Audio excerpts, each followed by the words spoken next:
ونعوذ بالله من شرور أنفسنا ومن سيئات أعمالنا من يهده الله فلا مضل له ومن يضلل فلا هادي له وأشهد أن لا إله إلا الله وحده لا شريك له وأشهد أن سيدنا محمدا عبده ورسوله اللهم صل على نبينا محمد وعلى آله ومن تبعهم بإحسان إلى يوم الدين اللهم لك أسلمنا وبك آمنا وعليك توكلنا وإليك أنبنا وبك خاصمنا اللهم إنا نعوذ بعزتك لا إله إلا أنت أن تضلنا أنت الحي الذي لا يموت والجن والإنس يموتون.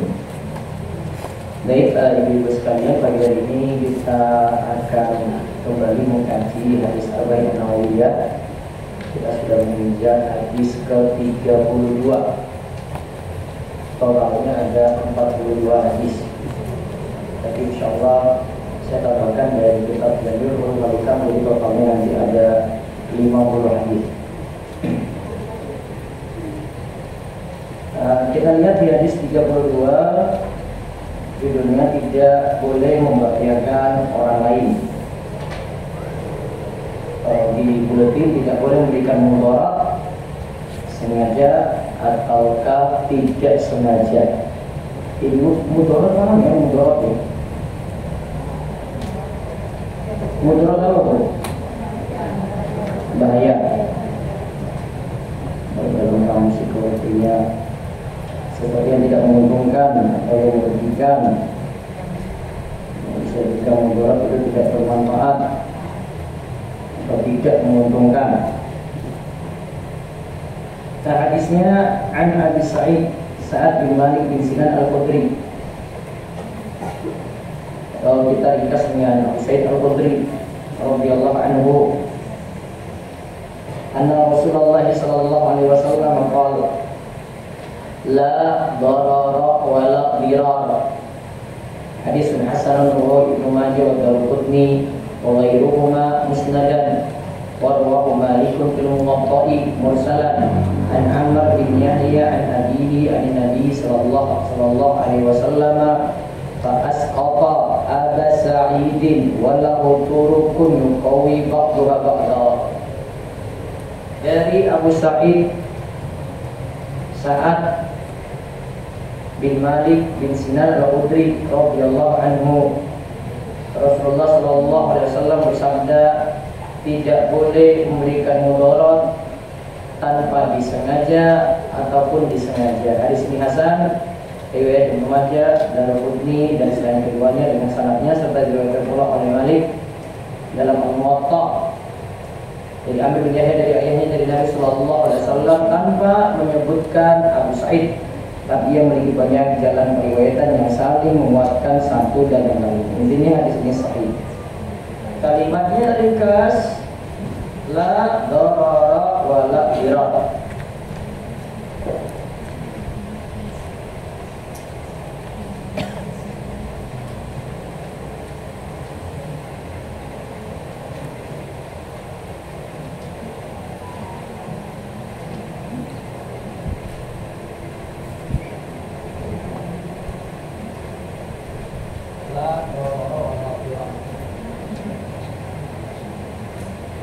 La darara wa la dirar.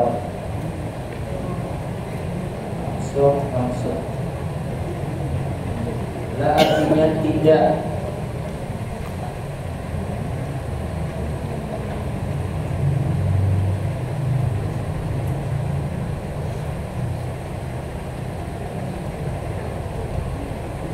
Memberi bahaya.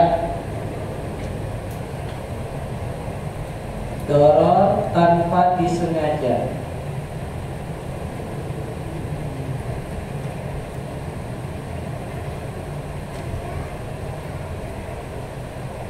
Atau wala dirara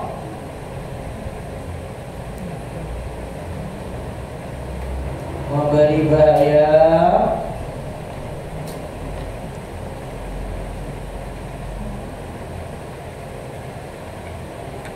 dengan disengaja.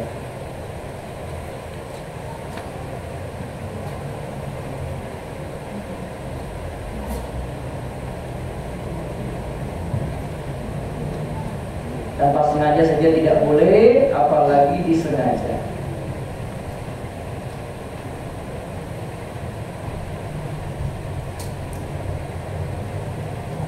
Ini ada keterangannya, kita lihat di faedah hadis.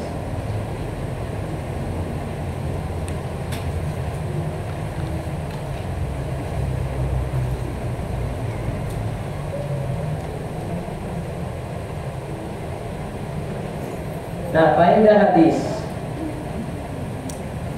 Ngaji Allah tadi artinya tidak dorong, memberi bahaya dengan tanpa disengaja. Kalau dirong dengan disengaja.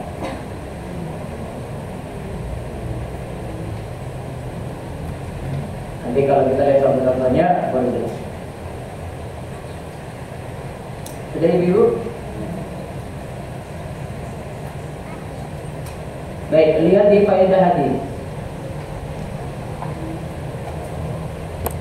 Pertama, Islam mendorong untuk mengangkat mudarat atau menghilangkan mudarat.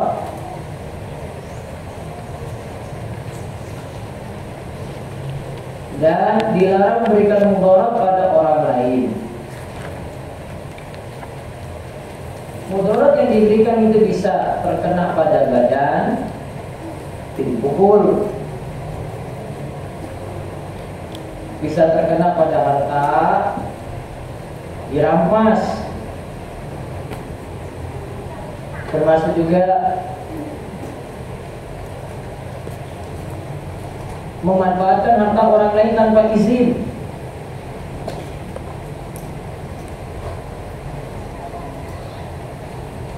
Terus bisa juga mudaratnya pada anaknya, bisa juga tertimpa pada hewan ternak dan lainnya. Objek yang dikenai bahaya banyak. Objek yang dikenai bahaya banyak.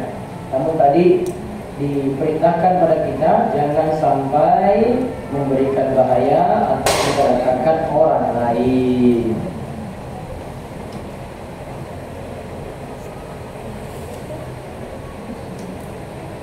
Terus hadis ini berisi kaidah syariat. Yang kedua, hadis ini berisi kaidah syariat, yaitu mengangkat darar dan dirar.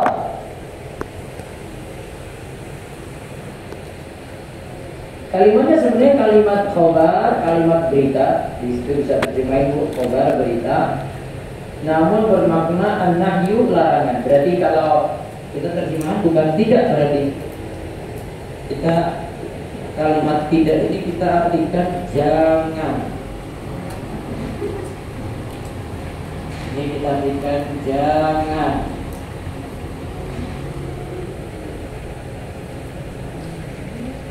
Walaupun la-nya di sini bukan la yang artinya larangan ini. Dalam bahasa Arab namanya la nafiyatul lil jinsi. La yang meninggalkan jenis, meniadakan jenis, tapi bermakna larangan an-nahyu. Jadi kalau kita artikan jangan.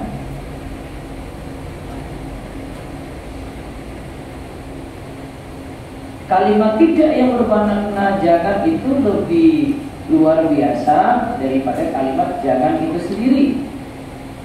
Dalam kaidah usul fikih seperti itu, kalimat tidak yang bermakna jangan itu lebih luar biasa daripada kalimat yang artinya jangan itu sendiri.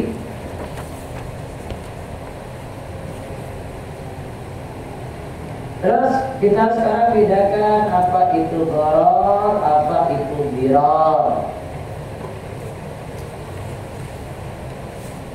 Dharar itu, lihat dharar dan dirar ada beberapa maknanya sama. Ada pendapat lain yang menyatakan maknanya berbeda. Kita pilih maknanya berbeda. Dharar memberi bahaya tanpa niatan, tanpa disengaja. Jadi awalnya tidak ada niat, namun orang lain kena masalah, terganggu, tersakiti. Sedangkan dirar memberi bahaya dengan niatan atau disengaja. Nah, kalau dharar saja dilarang, Lebih-lebih lagi dirar. Kalau dharar saja dilarang, lebih-lebih lagi dirar. Itu yang ketiga. Terus yang keempat, hadis ini jadi rujukan dalam banyak bab. Lebih-lebih lagi dalam bahasan fikih muamalat. Ya, dalam bahasan fikih muamalat seperti jual beli, ada gadai.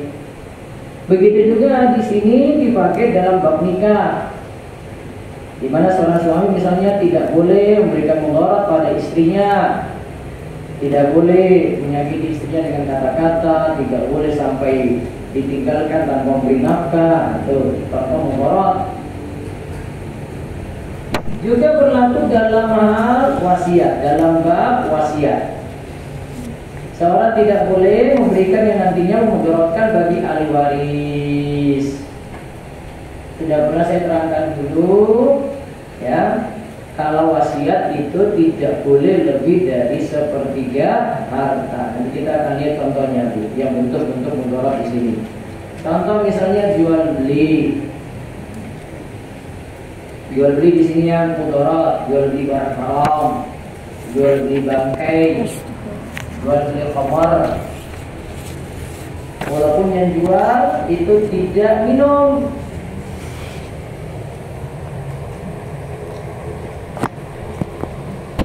Contoh gadai yang membawa mudarat. Gadai itu apa gadai? Gadai ada karena apa? Gadai itu ada karena apa, Bu? Jual beli atau utang? Utang. Baik. Gadai itu ada karena utang, ya kan? Ketika ingin memberikan jaminan, si A ini mau pinjam uang, dia serahkan barang gadainya.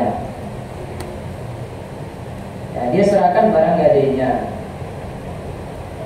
Nah, si A yang pinjamkan ini boleh pakai barang gadainya atau tidak, Bu? Nggak boleh.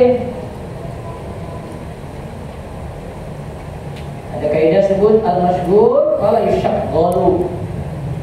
Sesuatu yang sudah dipakai, yang lagi dipakai, tidak boleh disibukkan lagi dengan yang lain. Kalau mau jadi barang gadai, nggak boleh dipakai lagi untuk yang lain. Barang gadainya dia sewakan ke yang lain, nggak bisa. Nah, kaidahnya lagi di sini berkaitan dengan mudarat. Barang gadai ini sifatnya hanya penjaminan dari orang yang pinjam uang, dari si A yang pinjam uang tadi. Maka pihak yang meminjamkan uang, ingat ya, pihak yang meminjamkan uang, dia tidak boleh mendapatkan manfaat. Dia tidak boleh mendapatkan manfaat. Barang gadai cuma penjaminan saja, ingat. Barang gadai cuma penjaminan saja. Jika dia ambil manfaat dari barang gadai, yang meminjamkan uang ini ngambil manfaat dari barang gadai, berarti dia makan riba. Walaupun utangnya tetap. Dan itu berarti menzolimi pihak yang meminjam uang. Kok bisa, Bu? Dia kena riba, kenapa? Ada manfaat barang dari yang meminjamkan uang. Kan nggak boleh. Contoh barang gadainya motor, contoh barang gadainya sawah. Paling sering di sawah nih. Sawahnya digarap oleh orang yang meminjamkan uang. Garapnya sampai kapan? Sampai utangnya lunas. Bayar enggak tadi ketika garap sawah tersebut? Enggak, dapatnya cuma-cuma. Dia dapat manfaat, Bu. Sudah dapat manfaat ini, sejatinya dia zolimi pihak yang meminjam uang tadi.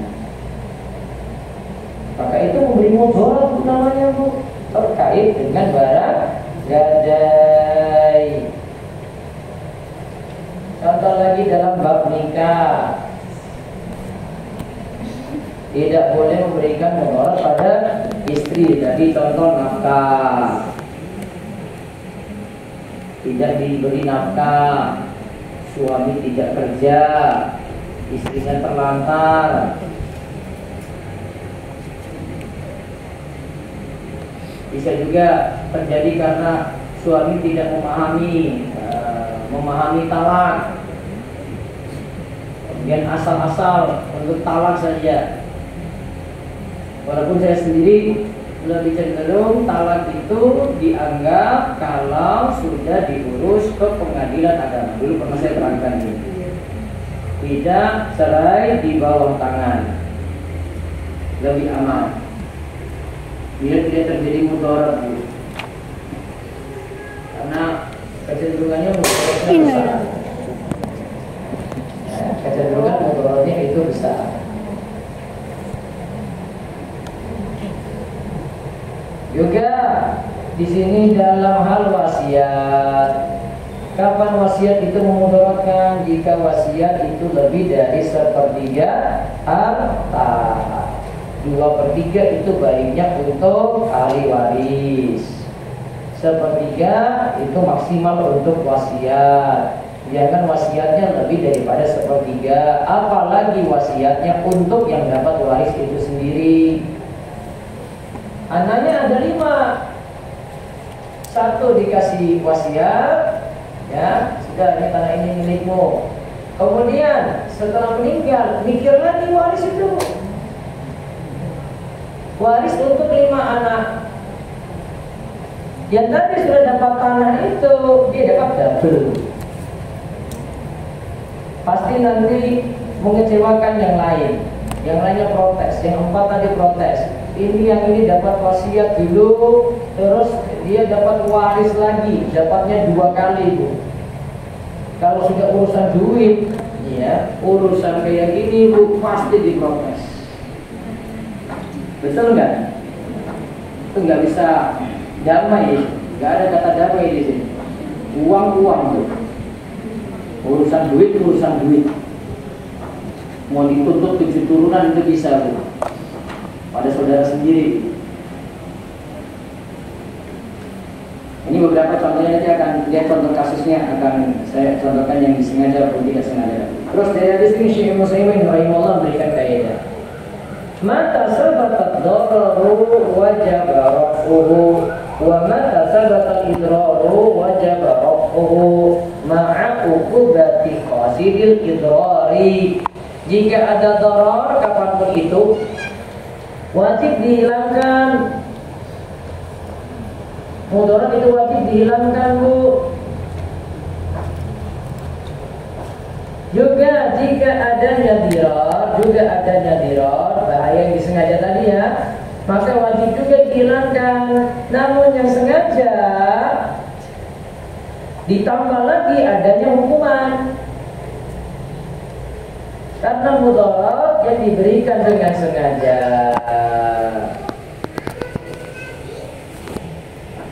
Pembunuh yang sengaja dengan tidak sengaja itu berbeda, Bu.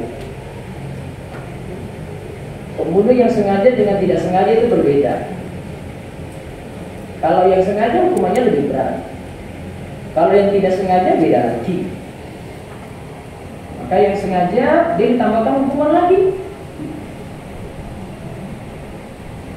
Namun kalau ini terkait dengan hak manusia, mau sengaja ataukah tidak, kalau dituntut ganti rugi, tetap ganti. Ibu masuk toko, terus lihat gelas, terus gelasnya dipegang, pecah. Ganti rugi nggak, Bu? Kalau disuruh ganti, ganti. Namun kalau pihak toko bilang, sudah Bu, oh, tadi saya lihat ibu-ibu nggak sengaja kok, mau disenggol begitu sudah jatuh, sudah Bu, dimaafkan saja. Alhamdulillah selamat, Bu. Kalau disuruh ganti, ganti. Tidak sengajanya tadi itu urusan lain, Bu. Namun yang pecah tadi, ini urusan orang.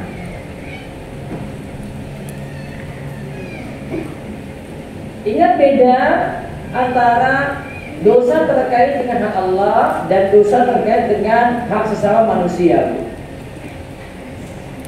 Dosa kalau terkait dengan hak Allah, kita tobat, Allah maafkan. Ya, maka asalnya terkait dengan hak Allah itu dimaafkan. Terkait dengan hak Allah itu dimaafkan. Kita buat salah pada Allah, kita bertobat dimaafkan. Tapi kalau itu sudah terkait dengan manusia, asalnya manusia itu sifatnya asyuk, sifatnya itu pelit, tetap mau nuntut bu. Maka kalau manusia nuntut, dia minta ganti rugi, harus ganti rugi. Kalau manusia yang maafkan, selesai berarti. Makanya kalau berbuat dosa terkait dengan hak Allah saja, cukup tobat. Namun kalau sudah terkait dengan hak sama manusia, gimana bu? Harus minta maaf pada manusianya. Kalau dia tidak memaafkan kecuali dia suruh ganti rugi, ya maka harus ganti rugi. Misalnya hak manusia kayak gitu. Sekarang kita lihat contoh mudarat disengaja atau tidak. Pertama, seseorang memiliki tetangga dan memiliki pohon yang tiap hari ia siram. Bukan pohon, itu tanaman aja. Pohon kalau besar. Namun airnya masuk ke rumah tetangganya, disiram terus tanamannya, airnya masuk ke rumah tetangga. Air tadi mengganggu tetangganya. Yang nyiram tanaman tadi bu tidak tahu akan hal itu. Ini masuk kemana bu? Darar atau dirar? Darar. Kalau yang nyiram itu tahu, hentikan itu walaupun tidak disengaja. Ya, walaupun tidak disengaja bu. Oh ini kok ini ngalir sampai sebelah ya. Nggak boleh ibu protes lagi. Oh saya nggak sengaja kok, airnya jalan sendiri. Hentikan dorong tadi ibu, walaupun tanpa niat. Kita nggak maksud untuk ganggu tetangga dengan air yang ngalir tadi ibu. Kalau tahu itu sudah ganggu tetangga, hentikan itu. Yang sudah berlalu minta maaf. Ya, kalau hubungan dengan manusia itu minta maaf sama manusia terus boleh. Terus yang kedua, ada seorang punya masalah dengan tetangganya. Ini ngomong masalah itu dengan tetangga terus ini. Ngomong di sekitar sini sama saja itu ya. Ada seorang punya masalah dengan tetangganya karena salah paham. Tetangga A mengatakan pokoknya saya akan mengganggumu. Lantas ia membunyikan mesin traktor tujuannya untuk mengganggu tetangganya.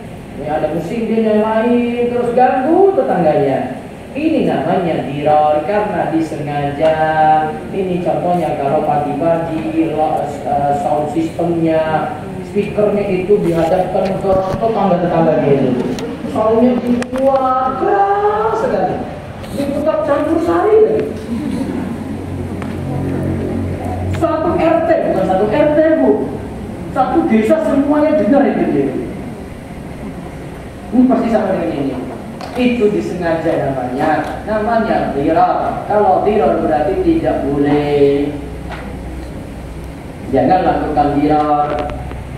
Kasus kedua sudah diketahui kalau ia sedang memberikan mudarat karena ia sengaja melakukannya. Kasus pertama jika ia diberitahu kalau telah mengganggu tangga, pasti ia pasti tidak akan mengganggu seperti itu. Intinya dirar maupun dirar sama-sama dilarang. Ya, tadi sengaja atau tidak boleh bu. Sama kita bukan halaman kita sementara parkir aja bu. Di depan ya garasi tetangga. Terus mobil dia mau keluar bu. Ya mobil dia mau keluar, itu ganggu mobil kita di situ. Sudah, pindahkan mobil itu, selesai masalah. Nggak usah debat panjang lebar lagi. Usah ribut-ribut. Kalau dia misalnya suaranya agak keras, dia bilang aja minta maaf, saya minta maaf Pak, Bu, Saya tidak tahu kalau di sini ada kendaraan yang mau keluar. Sudah selesai. Usah perpanjang masalah. Terus yang ketiga, di masa jahiliyah, suami itu menceraikan istrinya. Ketika suami menceraikan istrinya, maka ketika masa iddahnya mau selesai, suami rujuk kembali. Kemudian dia mentalaknya lagi kali kedua. Lalu jika masa iddahnya mau selesai, suami rujuk kembali. Kemudian dia mentalak seterusnya hingga talak ketiga, keempat. Tujuannya adalah untuk dirar, mencelakakan istrinya dengan sengaja. Nah, dulu itu talak tidak dibatasi, bisa lebih dari 3. Dulu Bu. Sekarang talak itu dibatasi. Cuma berapa kali? 3 kali. Coba lihat dalilnya. At-talaqu marratani fa imsakun bi ma'rufin aw tasrihun bi ihsan. Talak yang dapat rujuk itu 2 kali. Yang bisa rujuk cuma 2 kali saja Bu. Setelah itu boleh rujuk lagi dengan cara yang ma'ruf atau menceraikan dengan cara yang ma'ruf, dengan cara yang baik. Al-Baqarah 229. Nah, kalau sudah talak 3, lihat ayatnya Al-Baqarah 230 Bu. Fa in talaqaha fala tahillu lahu min ba'du hatta tankiha zaujan ghaira. Kemudian jika si suami mentalaknya lagi sesudah talak kedua ya, berarti ini talak yang ketiga, maka perempuan itu tidak halal lagi, tidak lagi halal bagi suaminya sampai dia siapa Bu? Istri, sampai si istrinya tadi kawin dengan suami yang lain, terus cerai, baru kembali ke mantannya lagi. Itu pun kalau mau.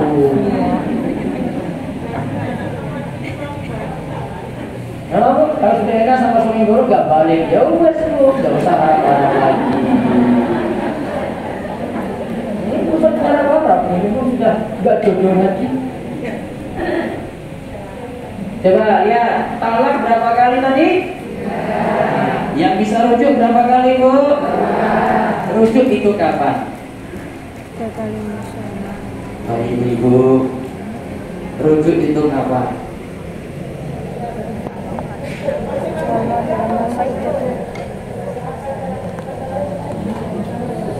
Rujuk itu kapan Ibu? Ini jangan besok kalau ada masalah tuh harus paham ini loh.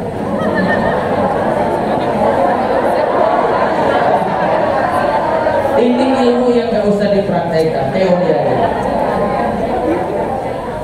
Tapi harus tahu Bu. Tadi ada istilahnya rujuk, ada istilahnya talak, ada istilahnya masa iddah, ya. Si suami di pengadilan jatuhkan talak 1. Talak itu dijatuhkan ketika si istri dalam keadaan suci sebelum disetubuhi. Ini harus suci dulu. Kalau haid nggak boleh. Ya, diputuskan jatuhkan talak 1. Sudah talak 1 suci. Kalau pakai pendapat Syafi'i ya, sucinya dihitung 3 kali. Suci 1, suci 2, suci 3. Sucinya 3 kali. Ketika jatuh suci 1 berarti. Terus haid. Terus suci lagi kan? Suci kedua, terus haid. Terus suci ke-3.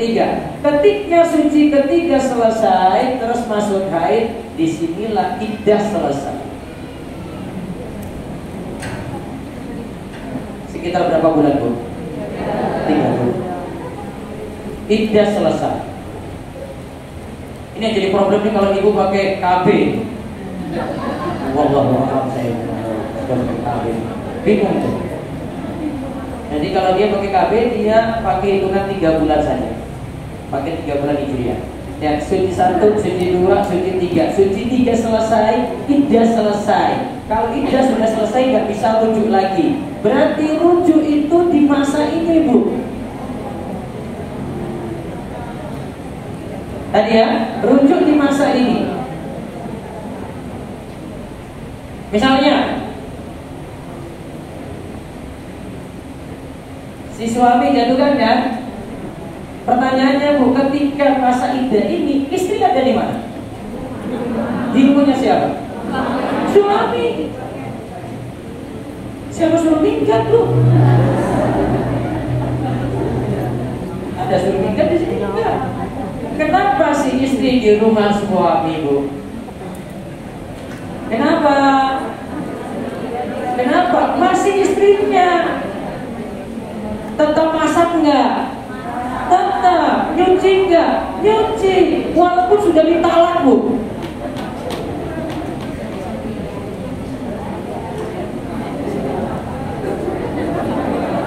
Pahami dulu Bu, gak usah ini nanti. Hah? Oh suaminya apa? Tiga. Suaminya nyuruh istrinya pergi. Zolim berarti kita bahas doror-diror tadi dulu. Saya lagi bahas ini ya. Tadi rujuk kapan Bu rujuk? Selama masa iddah. Ini kalau ikut resmi pengadilan ya berarti talak di pengadilan. Kalau selama masa ini bawa ke pengadilan lagi, Pak pengadilan agama saya mau rujuk lagi dengan suami saya. Katanya kita balikan saja. Ya sudah, rujuk. Kalau iddah sudah selesai, kok setelah 3 tahun kok CLBK lagi?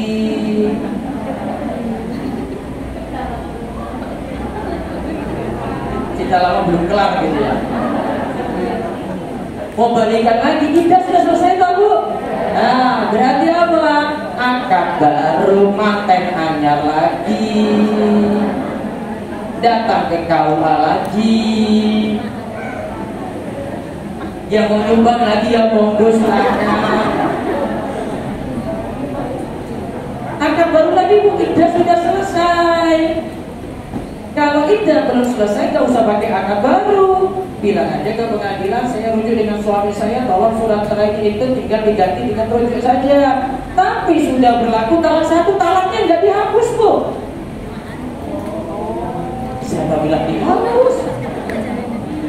Nggak ada istilah hapus talak Bu. Talak itu nggak bisa dihapus. Talak 1 sudah jatuh. Tinggal berapa kali lagi Bu? Besok 3 tahun lagi loh ini nih. Sudah bertengkar lagi itu dia. Walaupun akad baru nih, ya. Kan istrinya sama kan? Maka ketika bertengkar lagi terus ngurus lagi di pengadilan, jatuhkan talak lagi, berarti sudah talak 2. Tinggal berapa kali lagi? 1 kali lagi, ingat 1 kali lagi. Ingat istilah talak kapan?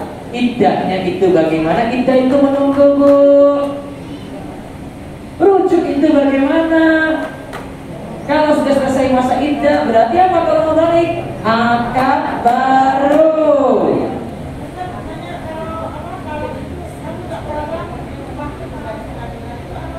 Talaknya di pengadilan aja Bu, wes cari aman wae to Bu.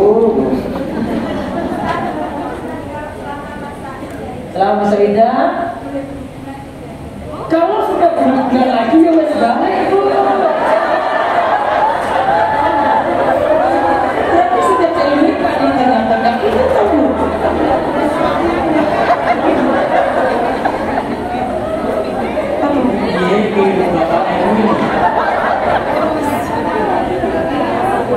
Kalau sudah bulan-bulan di masa ini kan, ya itu masih istrinya. Berarti itu aslinya rujuk Bu. Bilang ke pengadilan agama, waduh semalam kami kecolongan. Kami ingin balik lagi, ya mas rujuk tapi itulah fungsinya kenapa di rumah Bu. Kan gak disuruh minggat toh? Gak disuruh minggat, kenapa gak disuruh minggat? Ya siapa tahu rujuk.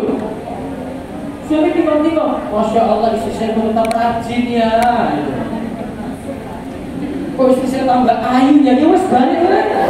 Selesai.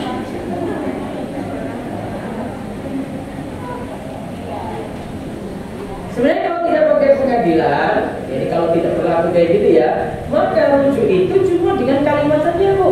Dek, ayo kita rujuk yuk, no wes. Atau ada yang kata-kata seperti tadi dengan hubungan intim, sudah balik Bu namanya Bu. Tapi saran saya jangan dibawa tangan karena surat nggak jelas Bu, problem banyak. Coba lihat ya. Selama masa ini tadi, ini mau ngurus talak dulu. Ini kalau talak nih, kalau ngurus cerai itu dua jalan Bu. Ada namanya cerai, ini saya sebutin apa? Cerai apa Bu? Gugat. Ada namanya cerai, talak. Kalau talak dari suami ya, suami yang ngurus. Kalau cerai gugat,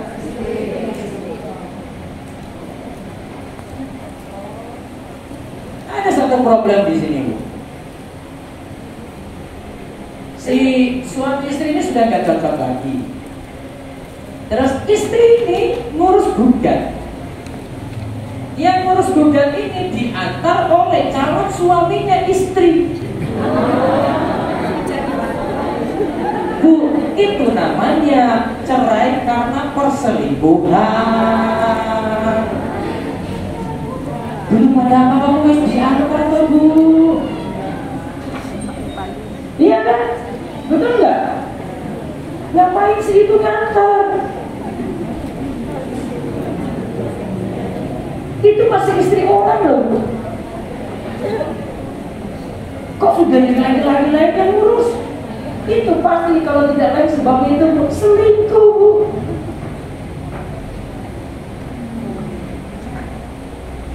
Makanya perlu hati-hati di sini.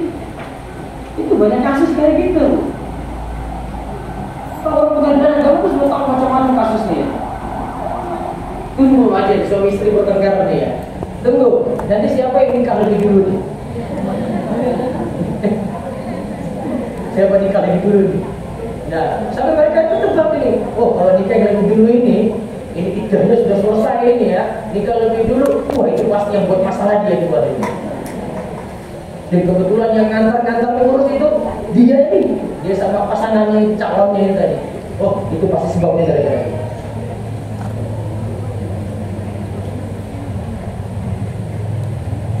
Ya, coba balik lagi ke tadi Bu. Tadi paham talak 2, 3 tadi paham ya Bu ya? Yang problem tadi talak ketiga. Kalau talak ketiga berarti bagaimana? Si istri nikah dulu dengan laki-laki lain, tidak boleh ada settingan. Kamu settingan Bu? Laki-laki ngomong, mari sudah talak 3 di pengadilan.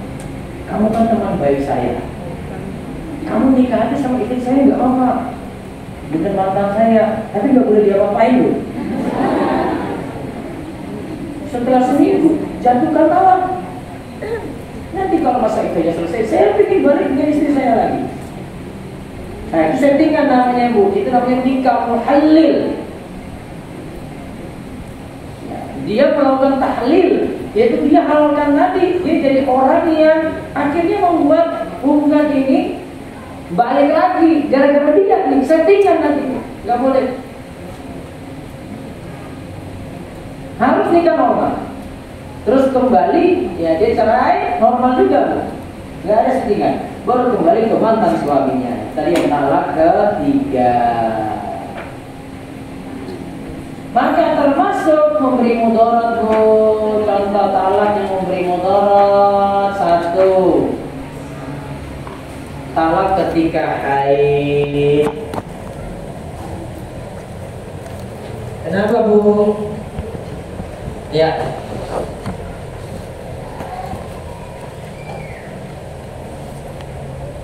Tadi talak dijatuhkan ketika kapan Bu? Suci ya. Misalnya kalau dijatuhkan ketika haid berarti masa iddahnya makin lama. Jatuhkan haid di sini Bu. Ini gak masuk hitungan. Ya, ini gak masuk hitungan ini Bu. Jadi haid tunggu suci dulu baru dihitung. Terus haid suci 3 kali. Tapi kenapa tidak masuk haid ayat sini, makin lama dia melewati masa iddah. Tidak boleh. Maka problem talak itu karena si suami itu jatuhkan semau dia. Zolim nanti. Harus perhatikan sucinya kapan baru boleh dijatuhkan. Makanya kalau di pengadilan itu dia suci dulu, nggak boleh ketika pas haid, Bu.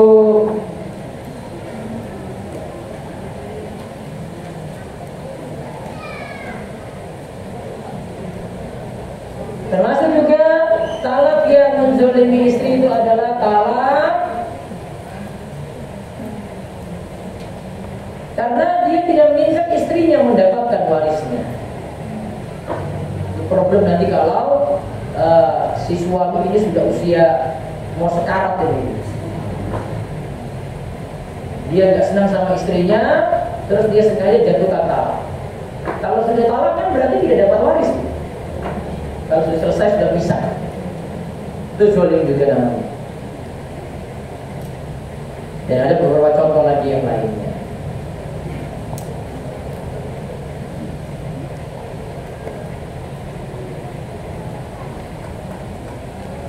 Termasuk dalam masalah lagi ibu yang zolim itu adalah si istri dinikahi secara siri,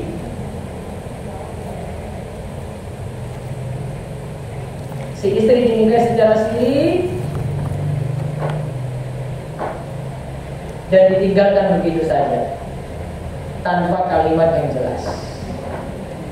Talak enggak, si suami enggak ngomong talak.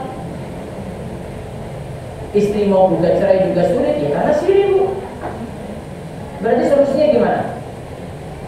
Kalau nikah siri sudah terjadi terus ingin gugat cerai, gimana, Bu? Nikah siri itu bisa disahkan, Bu.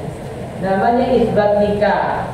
Maka ngurus isbat nikah dulu sekaligus ngurus cerai. Dua pengurusan sekaligus, isbat nikah sekaligus ngurus cerai. Maka ketika nikahnya yang dulu itu disahkan, lantas lanjut dengan cerai, sudah selesai masalah. Tapi ada satu problem, isbat nikah mesti dibuktikan. Karena dulu kan nikah harus terpenuhi 5 rukun. Ada calon laki, calon perempuan, ada wali, ada saksi 2, terus ada ijab kabul. Sekarang siapa yang dulu nikahkan ini harus hadir nih. Kalau walinya cari wali abal-abal, ambil copot ini, sudah saksi juga, nggak jelas, wah itu masalah itu. Malah dulu nikahnya itu tidak disahkan. Kalau nikahnya tidak disahkan, ya sudah berarti tidak dianggap jadi pernikahan.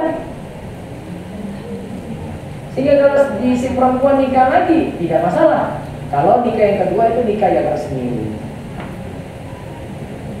Ini kalau jadi nikah itu di luar pencatatan, Bu, problemnya banyak sekali. Nggak usah cari-cari masalah. Sekarang lihat yang keempat tentang wasiat, Bu. Seseorang memberikan wasiat bahwa setelah meninggal dunia separuh hartanya untuk si fulan. Ingat, separuh tadi ya. Padahal tadi batasannya berapa Bu wasiat? Sepertiga. Kan harusnya sepertiga. Ini separuh, lebih dari sepertiga.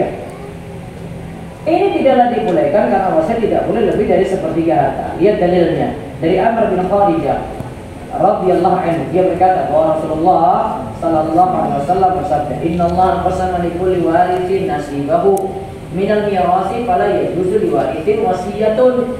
Sesungguhnya Allah membagi untuk setiap ahli waris sudah mendapatkan bagian-bagiannya. Karenanya tidak boleh ada wasiat untuk ahli waris. Jadi ahli waris dapat double nggak boleh, Bu. Berarti kesimpulannya gimana, Bu? Ahli waris dapat apa? Wasiat apa waris? Waris saja. Berarti wasiat itu hanya boleh untuk selain ahli waris.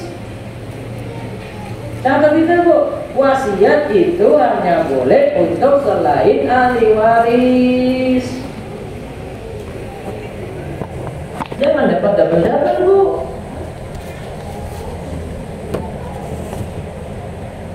Maka kalimat di bawahnya, namun kalau yang diberi wasiat adalah selain ahli waris itu boleh. Namun wasiat itu tidak boleh lebih dari 1/3 dari harta yang ditinggal. Sebagaimana penjelasan dari hadis Sa'ad bin Abi Waqqas berikut ini. Dari Amr bin Sa'ad, dari ayahnya Sa'ad, ia adalah salah seorang dari 10 orang yang dijamin masuk surga. Ia berkata, Rasulullah Sallallahu Alaihi Wasallam menjenguk Sa'ad ketika haji wada karena sakit keras. Aku pun berkata, wahai Rasulullah, sesungguhnya sakitku sangat keras, sebagaimana yang engkau lihat. Sedangkan aku mempunyai harta yang cukup banyak, dan yang mewarisi hanyalah seorang anak perempuan. Bolehkah saya sedekahkan 2/3? Coba lihat, sedekahkan 2/3 dari harta itu. Beliau jawab, tidak boleh. Karena 2/3 kan? Nggak boleh. Saya bertanya lagi, bagaimana kalau separuhnya? Jawab Nabi lagi, gimana? Tidak boleh. Bagaimana kalau sepertiganya? Beliau jawab, wasulus kasih.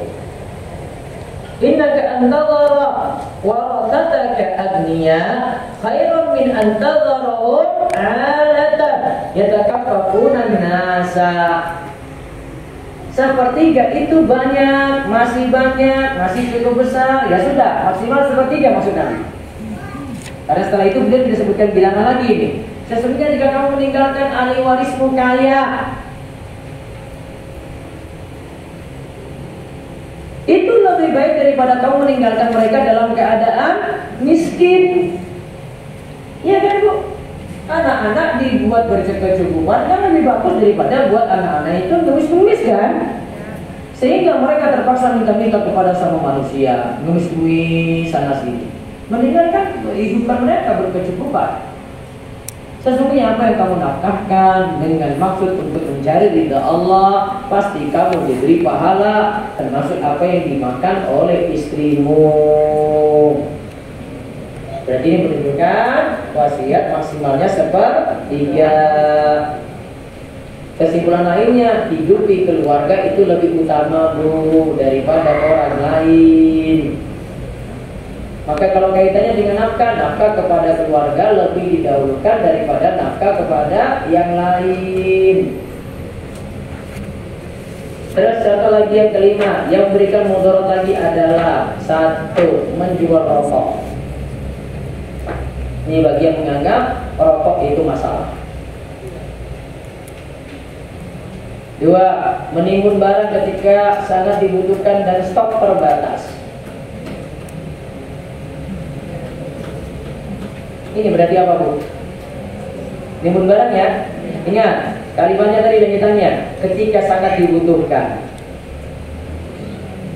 Bukan berarti kalau sekarang stokin barang untuk keperluan Idul Fitri nggak boleh, boleh saja karena stoknya masih banyak Bu. Di toko-toko lain juga masih banyak, semua nggak kesulitan, maka tidak masalah. Yang ketiga, menjadi calo hingga memborong tiket angkutan umum sehingga tiket jadi langka dan begitu mahal. Akhirnya dia jual tiket super mahal. Mudarat. Ya, sekarang yang terakhir dari hadis ini, kaidah dari hadis ad-darar yuzal, bahaya itu mesti dihilangkan. Pokoknya kalau itu timbul masalah, mendingan cari aman. Contoh misalnya adalah masalah rumah tangga Bu. Kalau masalah keuangan, mendingan terbuka saja biar tidak kena masalah. Daripada yang lainnya nanti curiga kemudian jadi konflik, mendingan kurangi konflik. Cara aman kayak gitu Bu. Ad-darar yunfa'u bi qadri al-imkan. Bahaya itu dihilangkan sebisa mungkin. Jadi jangan kita celakakan orang, sebisa mungkin tidak ganggu orang semampu kita. Kayak tadi itu misalnya siram tanaman kok itu ganggu orang lain, sebisa mungkin jangan siram tanaman yang ganggu orang lain. Oh, dia buat cara gimana supaya air tidak mengalir ke tangga tadi. Semampu dia bakar rumput di halaman dia sendiri, asapnya ganggu tetangga. Nah, sebisa mungkin dia cegah, semampu dia. Kalau memang akhirnya kok sampai ke sana, ya minta maaf kalau memang mengganggu orang lain. Sebisa mungkin dicegah. Kemudian yang ketiga, ad-darar yuzalu bi ad-darar al-akhaf. Bahaya itu dihilangkan dengan bahaya yang lebih ringan. Jadi kalau ada dua mudarat, Bu, pilih yang lebih ringan. Contoh, sama-sama mudarat, Bu, kena masalah Bu dua-duanya ini. Kalau berobat itu baiknya yang perempuan berobat kepada dokter perempuan, iya kan? Baik. Namun satu kondisi ibu tidak bisa karena yang ahlinya ini laki-laki. Kalau tidak berobat ke sini kena masalah, penyakitnya tambah parah, nggak bisa selesai. Maka mudaratnya dua. Mudarat pertama diperiksa lawan jenis. Mudarat yang kedua masalah kesehatan yang nggak selesai. Pilih yang paling ringan. Mana yang paling ringan? Yang ringan yang dilanggar tadi. Tetap berobat dengan yang laki-laki, ya kan? Demi kesembuhan. Karena kita tidak mungkin dapati dua-duanya selamat dari dua-duanya sekaligus, loh. Kecuali kalau dokternya banyak. Ya, kecuali dokternya banyak. Ya di sini kondisinya nilai yang lebih ringan. Ya, nilai yang lebih ringan. Baik. Terus berikutnya lagi, ad-darar la yuzalu bimislihi. Bahaya itu tidak dihilangkan dengan yang semisalnya. Bahaya itu tidak dihilangkan dengan yang semisalnya, Bu. Ada yang kena sihir, kena santet. Mudarat nggak? Mudarat. Dihilangkan juga, datang ke dukun, minta tolong diselesaikan lagi. Dukunnya yang kedua ini pakai santet lagi. Berarti akhirnya apa? Santet lawan santet. Itu namanya darar dihilangkan dengan yang semisalnya. Boleh nggak? Nggak boleh. Itu namanya menerjang syirik, Bu. Untuk melawan syirik. Ya, menerjang syirik untuk melawan syirik, nggak boleh.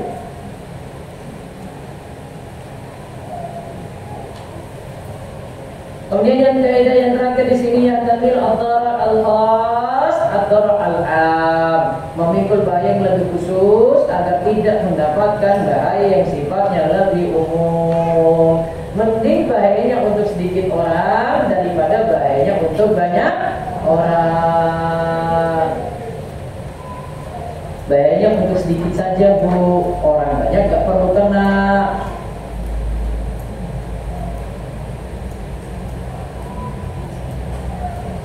Misalnya ngatasi kemacetan, kemudian satu jalan diperbaiki.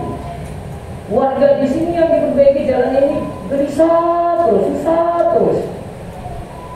Tapi ada masalah besar. Kalau ini diatasi dengan perbaikan jalan-jalannya diperluas lagi, maka orang banyak yang dapat manfaat. Mengorbankan orang sedikit. Dan namanya mengorbankan orang sedikit, Bu. Kerugian orang banyak itu yang diatasi, yang orang sedikit itu yang dipilih. Kalau kita nggak pakai seperti itu, ya akhirnya ya jalannya macet terus. Nah itulah yang biasanya dipilih. Kadang ini digusur, kadang ini digusur. Kan sedikit, tapi kan masalahnya untuk orang banyak. Kesimpulannya, jangan memberikan mudarat baik sengaja maupun tidak disengaja. Nah, nanti hadis ketiga kan kita bahas berikutnya aja. Yang menuduh harus datangkan bukti, tidak boleh seenaknya menuduh orang lain. Saya gabung dengan hadis ke-30. Baik, silakan jika ada pertanyaan.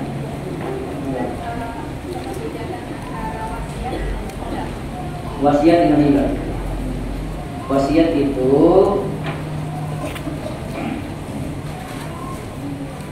kalau hibah lebih umum. Hibah bisa untuk ahli waris, bisa untuk selain ahli waris. Nggak ada batas. Kalau wasiat hanya untuk selain ahli waris. Hibah sebelum meninggal, wasiat juga sebelum meninggal. Tapi kalau waris setelah meninggal. Ya, monggo.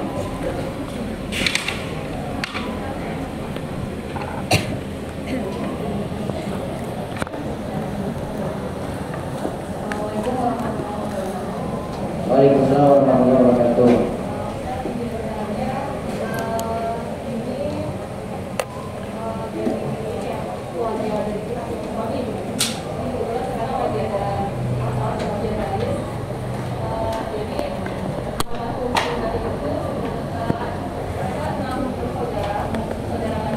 Enam bersaudara.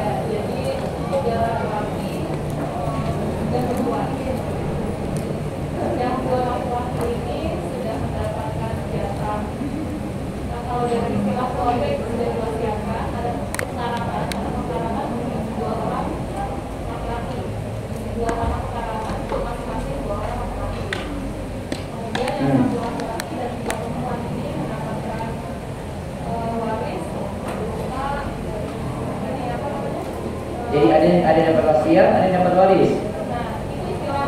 Iya.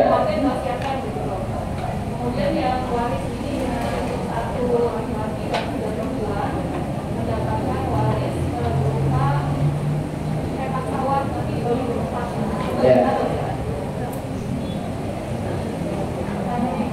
Sudah dibagi apa belum?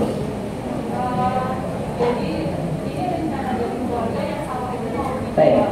Ini konfliknya tambah parah atau tidak? Kalau konfliknya memang parah sekali, nggak bisa dirembuk baik-baik, saran saya lewat pengadilan agama.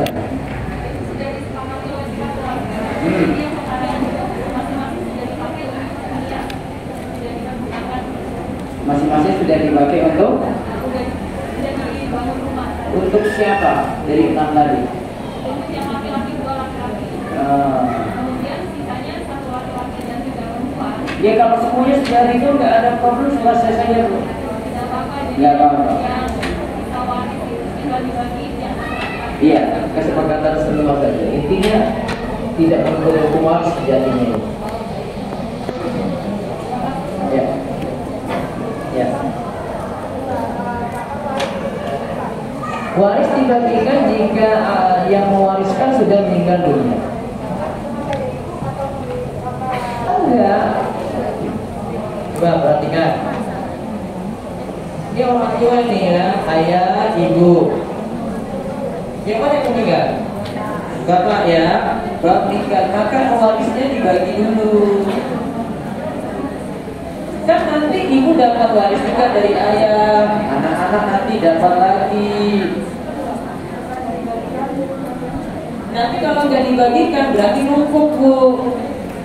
Nanti harta yang ada dihitung dulu, ingat dulu, ayo kita siapa saja berhak dapat waris.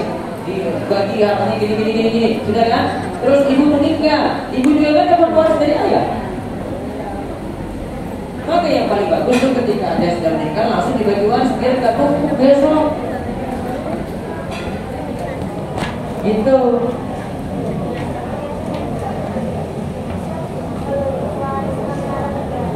hukum waris negara pakai pengadilan agama. Saya sudah jelas bu, sudah diatur di pengadilan agama. Pengadilan agama sudah atur. Bagaimana apabila suami istri sudah bercerai, tetapi karena aturan negara atau instansi suami masih beri nafkah pada mantan istri? pasti. Bagaimana menurut Islam yang seharusnya? Karena sudah diatur aturan, berarti karena aturan dia manut dengan nafkah tersebut. Jika saat awal kali tinggal di lingkungan rumah, tanah kapling masih kosong, kami tanami buah alpukat, dan setiap berbuah lebat selalu kami bagi ke semua tetangga. Akhirnya tanah depan pohon alpukat dibangun rumah, dan kesininya tidak berkenan kalau ada pohon alpukat itu karena harus setiap hari membersihkan kotoran daun. Apakah kami termasuk menzalimi sementara kalau panen pun tetangga itu ikut panen? Atau saat kami tebang tetangga yang lain tidak boleh? Jadi kalau itu memang ibu nggak mau lagi tanaman alpukat, tanaman ibu ya nggak masalah, tetangga-tetangga keluar lagi, ya itu bukan berarti mendolimi. Ya, tidak termasuk mendolimi di sini. Sholat sunnah apa saja yang bisa kita lakukan sebelum sholat subuh? Kalau sebelum terbit fajar subuh berarti sholat tahajud, ditutup dengan sholat witir. Namun kalau sudah azan subuh berarti qobliyah subuh. Amalan atau ibadah yang bisa dilakukan perempuan yang sedang haid karena tidak bisa melakukan kewajibannya seperti sholat atau puasa Ramadan, maka yang dilakukan bisa memilih pendapat baca Al-Quran tapi tidak menyentuhnya langsung. Satu, bisa juga sedekah, ya. Kemudian sedekah di bulan Ramadan, ya, memberi makan buka puasa, ya, itu juga sudah masuk di situ.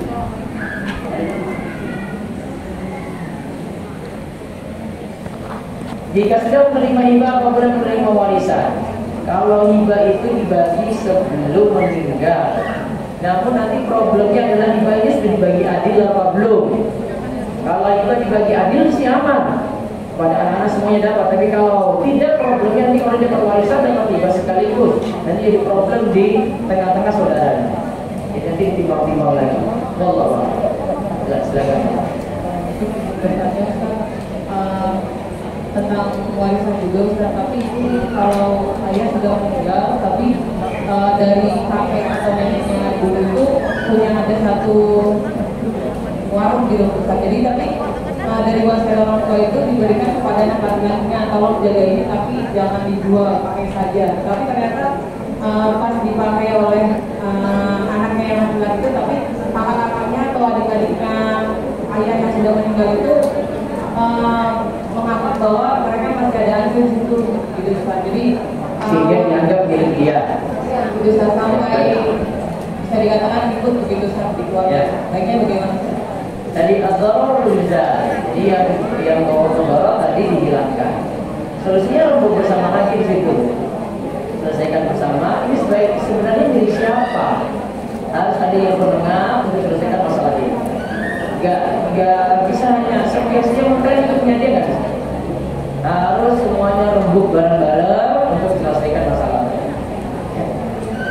Apabila cerai dari pihak istri, bukan cerai berarti ya, apakah masih boleh rujuk? Setahu saya kalau cerai gugat di pengadilan agama itu dianggap jatuh talak satu. Sehingga kalau dianggap seperti itu berarti kalau masih masa iddah masih boleh rujuk. Apakah masa iddah cerai hidup dan cerai ditinggal wafat suami itu sama? Tidak ya. Kalau ditinggal mati suami, iddahnya itu 4 bulan 10 hari. Bila suami dan ibu mempunyai sifat keras, suatu saat ada perintah dengan kondisi sama penting, siapa yang harus didahulukan? Takutnya kalau pilih salah satu suami marah atau ibu marah. Bukankah surga di telapak kaki ibu? Kalau ini ibu maksudkan untuk suami dan ibu sendiri, maka dahulukan suami dulu, karena suami berada dalam kuasa ibu berada dalam kuasa suami. Jadi mana pada suami terlebih dahulu. Suami tidak mempunyai pekerjaan tetap, nafkah juga tidak, tapi dia baik dan sayang anak, sedangkan hidup saya sering dibantu ibu saya, rumah dan mobil ibu saya. Menurut saya lebih mementingkan ibu saya, apakah bisa? Karena saya sendiri masih merepotkan ibu saya. Saran saya ngajak suami untuk ngaji, kemudian biar tahu kewajiban seperti apa, sehingga praktikkan nafkah dengan baik, sehingga juga tidak tergantung kepada orang tua terus. Allah. Bagaimana pas zikir pagi petang kadang lupa, bila baru surat Al-Ikhlas atau surat Al-Falaq, kalau selesai aktivitas sholat panasnya, fokus satu tempat, selesaikan itu dulu.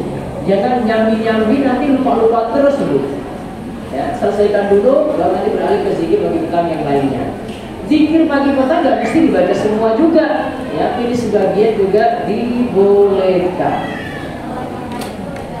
Ya, lagi haid boleh baca suratnya, boleh baca zikir pagi petangnya boleh. Ya, ya. Waalaikumsalam warahmatullahi wabarakatuh.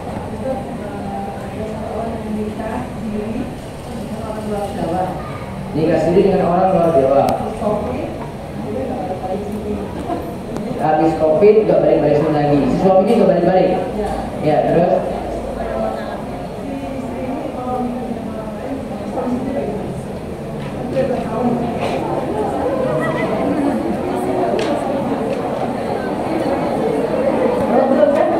Saya sudah bilang. Mau solusinya satu, bilang si suami tadi jatuhkan talak, ngomong talak gitu ya, tidak selesai baru nikah. Atau yang kedua dia gugat. Nah sekarang masalahnya gugat cerai ini mau kemana? Itulah tadi saya bilang problem banget tuh. Laki-laki tadi itu yang dikasih pasti punya masalah. Kenapa dia pilih nikah siri itu? Apa susahnya dia harus di pengadilan? Apa susahnya dia harus di KUA? Istri pertama belum setuju karena belum diurus. Karena itu nanti kalau di pengadilan kan cuma prosedural saja. Pengadilan memang sengaja bersulit biar tidak terjadi kezaliman. Mau ini nikah siri dia sudah zolimi cuma dia tuh. Apalagi nikah resmi lah. Ini saya nikah siri saya sudah kayak gitu tuh zolimnya tuh. Misalnya sudah nikah siri lebih dari 4 perempuan, ditinggal semua itu. Kalau nggak nafsu apalagi. Kalau dengan orang lain secara resmi sah. Kalau menurut pengadilan. Tapi nikah sirinya itu problem. Kalau itu dibawa ke KUA sahkan nikahnya. Kalau dia nikah ya, si perempuan ini nikah sah itu. Karena yang sebelumnya nikahnya tidak dicatat. Apa hukumnya kalau menyetop gabah atau beras saat panen dan dijual ketika paceklik? Boleh saja, yang penting tidak memudaratkan yang lain. Untuk harga bagaimana? Karena biasanya saat paceklik harga naik. Normalnya kayak gitu. Ya, orang lagi cari-cari butuh, kemudian dinaikkan. Sama seperti stok barang ketika Idul Fitri. Ya, orang lagi butuh naik gitu. Jangan masalah. Sementara kalau saya tidak menaikkan harga, nantinya di demo supplier lain. Iya, naikkan saja itu masih normal. Kan supplier lain juga masih punya, nggak ada yang sulit di sini. Ya.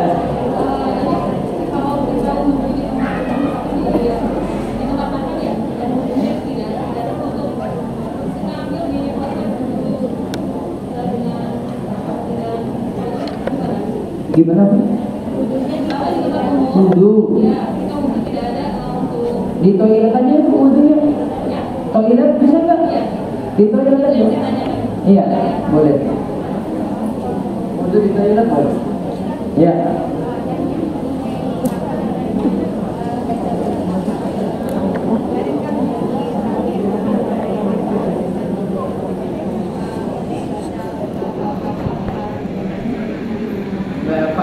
Baca surah kami di malam dan hari ini gimana?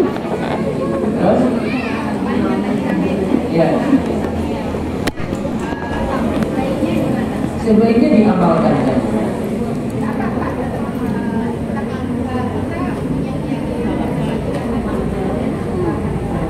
Kalau saya menganggap hadisnya masih hasan bro. Saya beda dengan fatwa al-Ifsah dan saya nggak harus ikut fatwa al-Ifsah. Apa yang mengharuskan saya ikut fatwa al-Ifsah? Mereka bukan bukti untuk Indonesia. Itu kan untuk muslim lembaga.